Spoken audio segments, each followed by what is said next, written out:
Bana, leo katika Kombolela Kobisi ameitisha kikao cha familia, na hapa wamekwenda kujadili swala zima la huyu mwekezaji. Lakini shangazi Mwaija naye baada ya kuona hamna chochote kinachoendelea akasema huyu bwana ametuitisha kikao hapa, ni nini ambacho kinaendelea? Maana mpaka sasa hivi hatuelewi kikao kinahusu nini, na bado tumekaa tu mpaka sasa hivi hamna chochote ambacho kimefanyika.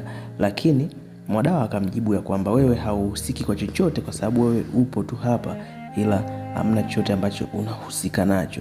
Haya, kwa upande wa Dachina leo amekuja kutembelewa na ndugu zake, yani Shida pamoja na wenzie, na walipokuja kumtembelea basi wakakuta akiwa yuko na mume wake huyu ambaye ni jana mdogo kabisa. Akawafukuza, akamwambia kwamba hebu naomba mpishe kwa sababu mume wangu anataka kubadilisha nguo.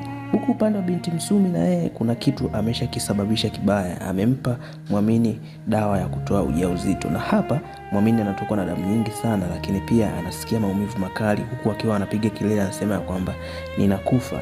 Mama, umenifanyia kitu gani hichi leo? Mimi ninakufa.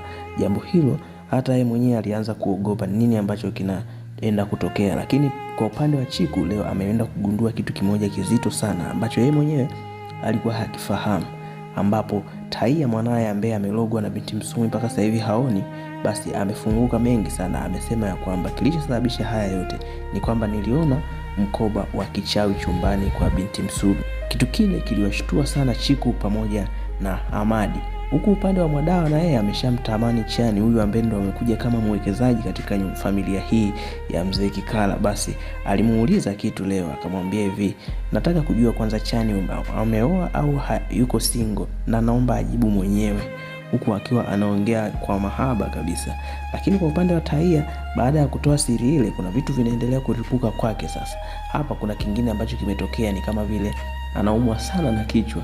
Hasa nini ambacho kitaenda kutokea? Basi mimi na wewe tujue, tuendelee kufuatilia tamthilia hii pendwa kabisa ya Kombolela.